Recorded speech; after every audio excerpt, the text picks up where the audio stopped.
There are a few things I like more in the world of politics, more than people telling me what I think. Yes, you know what I mean. I mean, it's one thing when they project onto, they tell you what their strategy is, what they're up to, what they're trying to do, what they're going to pull off, what they can't pull off. Blah, blah, blah. But the coolest thing is when they go, you know what those people are up to and what they think and what they're doing, and I'm one of those people. I'm always fascinated because I don't know what I'm thinking half the time. Honestly, I'm just completely lost. And thank God there's people like the mess that come along and go on some rando fucking radio show, podcast, beg your pardon, the Chrissy Mayer podcast, who is, I got to give her credit, really nice to her either her roommate / apartment neighbor, that she's throwing up some some real sound baffling on her wall, doing some style choices, very high quality, good for her, well done. Points you for not annoying your neighbors, unlike the mess who just uses stacks of books he doesn't read as sound baffle. I don't think that's of quality. I don't think that's, I think you can do better than that. Or maybe you can't, but you should try. And this is my favorite. This is fascinating me.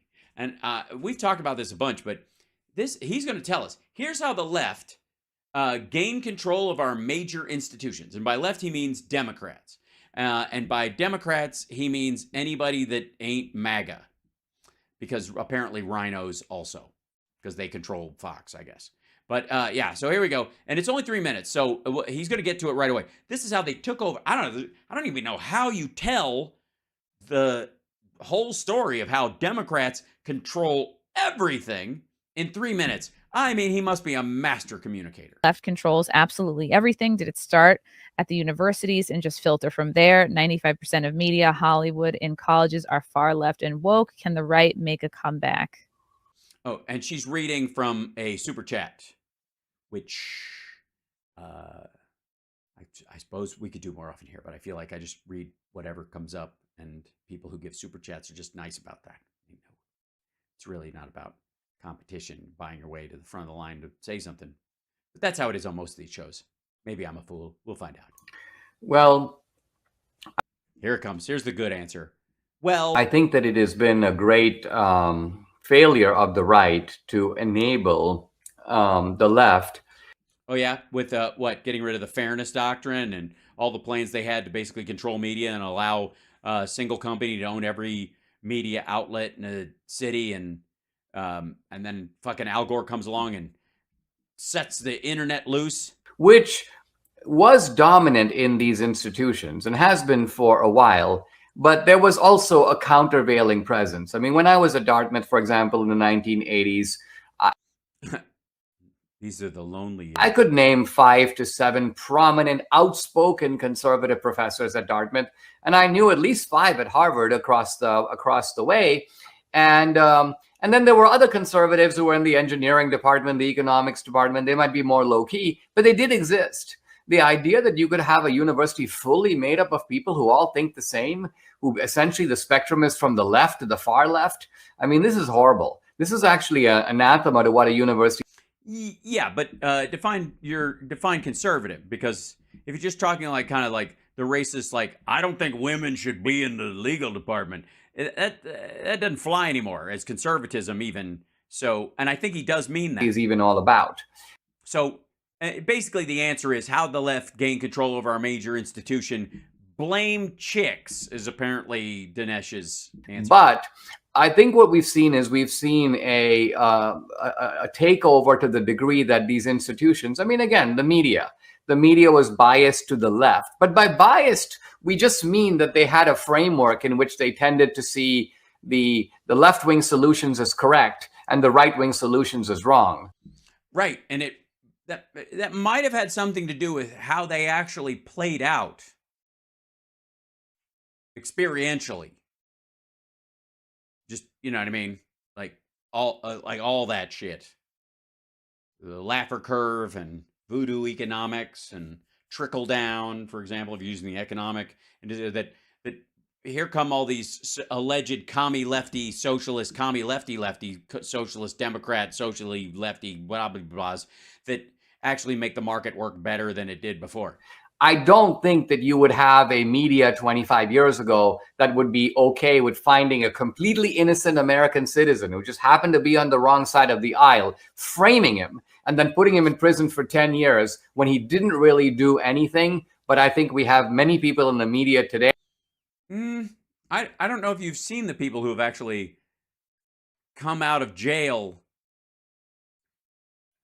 You have read Trump's like Central Park 5 ad, right?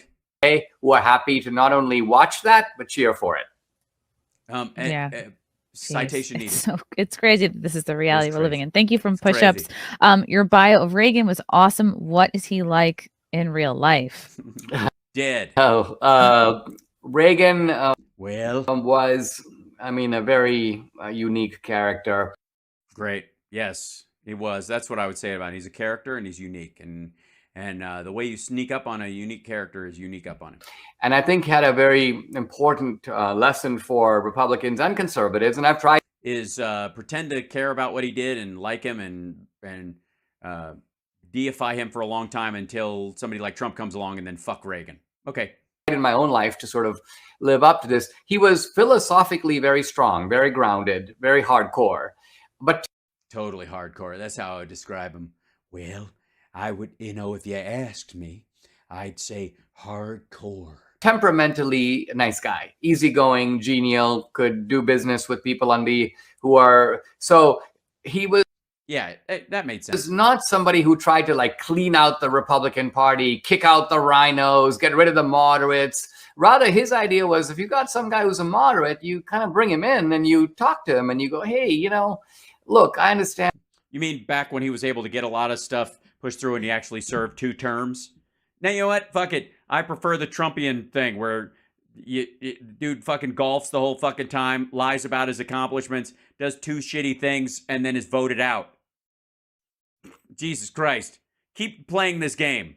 Please vilify the guy that you got elected twice and was like a deity amongst conservatives for fucking Donald Trump. And that I understand you think that there are difficult cases which allow for abortion, but surely you will agree that there are extreme cases in the last 3 months and that should not be allowed. So let's find some middle ground so that we can have a unified Republican Party going forward. I miss that kind of pragmatic conservatism. Jesus Christ. You just shit on rhinos, fuckhead. And you just said that you just vilified the idea of reaching out to moderates. What are you talking about? Which I think is the way for us to build a working majority. And Reagan, in that respect, in many ways, we don't live in the Reagan era. And in many ways, the ideas of Reaganism, which were ideas for their time, are not as relevant today. But this particular aspect of gibberish of Reagan is completely relevant. Stop it. These words mean nothing in this order. That was it. No, fuck me. That's the whole thing. That's what passes for discourse. That was his fucking eulogy of Ronald Reagan, who, if I'm not wrong, used to be important to Republicans.